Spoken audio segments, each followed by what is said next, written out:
Hi everybody, welcome to Reidsville, North Carolina. Welcome to Pennrose Mall. To give you an idea of where Reidsville is, we're about 20 miles north of Greensboro, which is in north central North Carolina. And we're here at this mall, which had been on my bucket list for quite some time.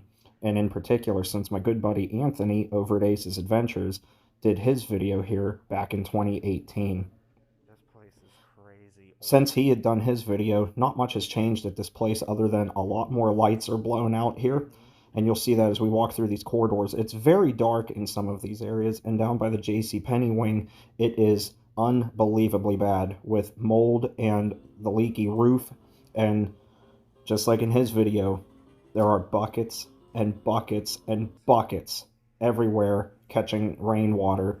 And actually, surprisingly, down on the dead end of the mall, they had been emptied, I don't know. whereas in Ace's video they were completely full and any water that they were catching was just spilling out onto the floor. But you'll see that towards the end of the video.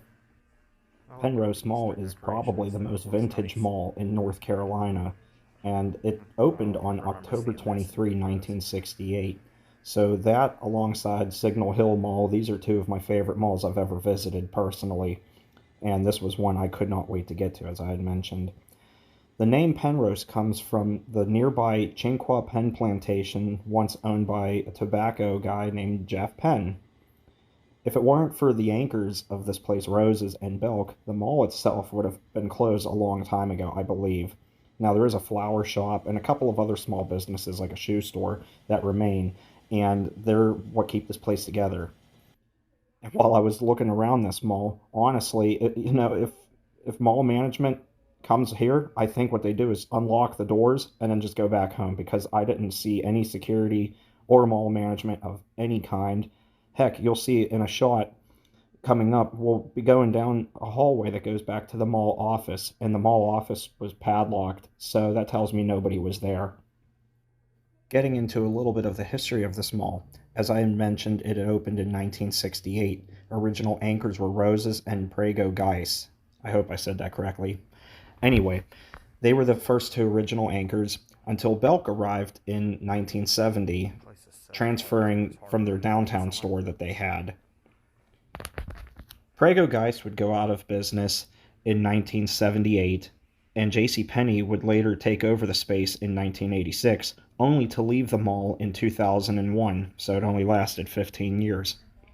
Belk and Roses still exist to this day, You can hear and guns their from the outside. future is uncertain as a lot of Belk stores that I have personally been into haven't been very well stocked and look to be struggling. As a matter of fact, the Belk store at this mall closed its interior entrance, so if you wish to shop at Belk, you have to go through their outside doors. If it wasn't for Roses and the flower shop, honestly, there'd be no reason for the inside of this mall to be open. Aside from Roses and Prego Geiss, other businesses that opened with the mall were Peanut Shack, First National Bank, Golden Touch Dry Cleaners, Royce Shoes, Blue Bell Factory Outlet, Jewel Box, Bob Adams Florist, Singer, News and Novels, Strader's Shoe Store, Hodgepodge Hallmark Shop, City Barber Shop, Venus Coiffures, Hairstylist, and Hodgepodge China and Gifts. Winn-Dixie also had an outlet on the north end of the mall until they relocated to their own store behind the mall, which you saw at the beginning of the video. Strader's and Bob Adams are two of the only tenants left in here besides the Belk and the Roses. And as we look in this hallway, this is the hallway I was telling you about that goes to the mall management office. They just have random things in the hallway, seats, carts, plywood, and it appears that many of the things that you see laying around in this mall have sat in their places for many, many years.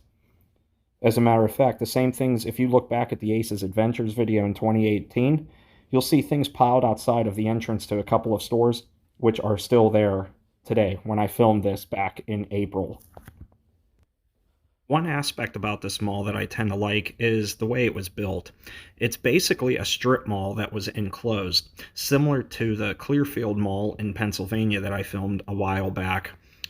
The anchors are all on one side of the store, and you just have this long hallway of smaller tenants, and on one side you have your entrances and smaller tenants only on that side.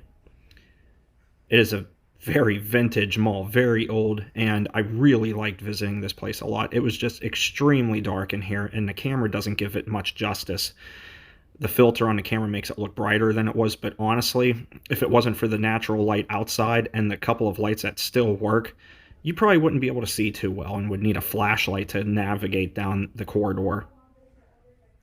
Now, while we were here too, other than a couple of people for the first 5 minutes we were in the building, Kayla and I were the only two people walking through the mall other than traffic going in and out of Rose's. And you can just see the amount of buckets that litter the place trying to catch rainwater. As we get towards the end of this video, I'm going to be quiet so you can enjoy the sounds from the abandoned wing, as I would like to call it, where the JCPenney sits, and where it is extremely, extremely moldy. I have never in my life seen a mall so bad as I have with this one. And all they did to block it off was put a piece of caution tape that was partially ripped down, and you could just walk back there. Now, naturally, I just took pictures and video and left, and I didn't do anything or leave anything. But it was comical to see just how bad it was. And after watching my good friend Anthony's video on this, I was hooked on this place and needed to see it for myself. Now, naturally, several other YouTubers have been here and done their own spin on it, and every video is pretty good. And I suggest you go check out every video you see. But Anthony was the real big reason why I came here. He's a good friend of mine. Check out his video. Tell him I sent you. Anyway, this is the dead wing I was telling you about.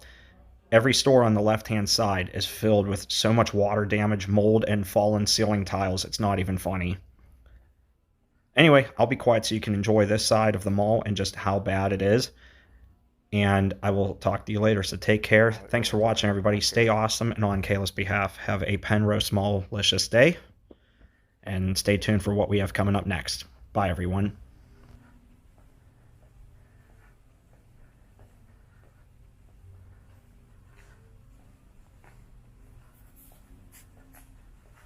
Oh my God, is it bad back here?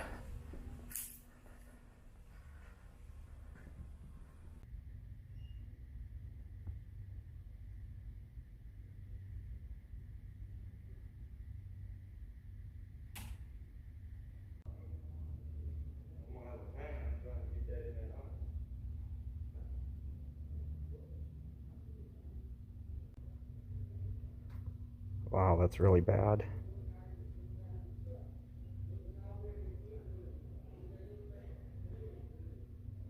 They must have just emptied these buckets out because they were completely full in other videos.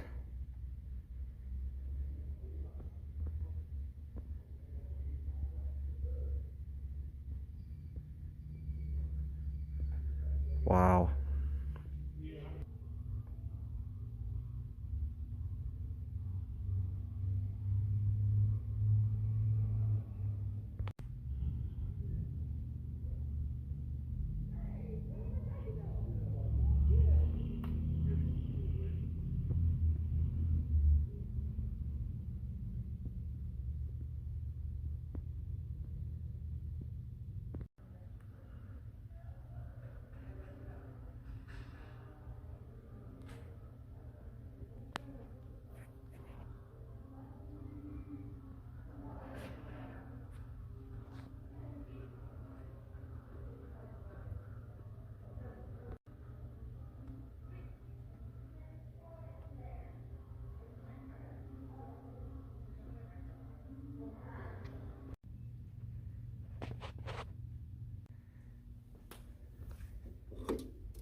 Nothing.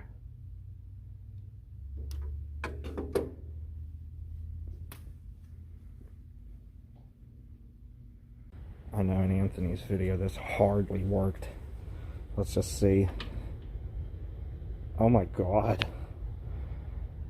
It just barely leaks out of there. Wow. Oh my God. It's still here. If you've seen the Ace's Adventures video on this place, you saw this at the end of the video.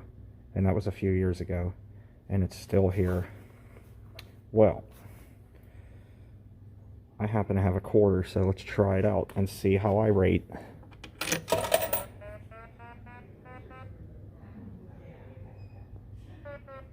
Uh-oh. Oh, man. Oh. Oh, wow. Oh, falling off the cliff again. Dude. Oh, look at that. Oh my god. I'm completely out of control. I don't think it goes any higher. My god, I beat the system. I'm completely out of control. Oh my god.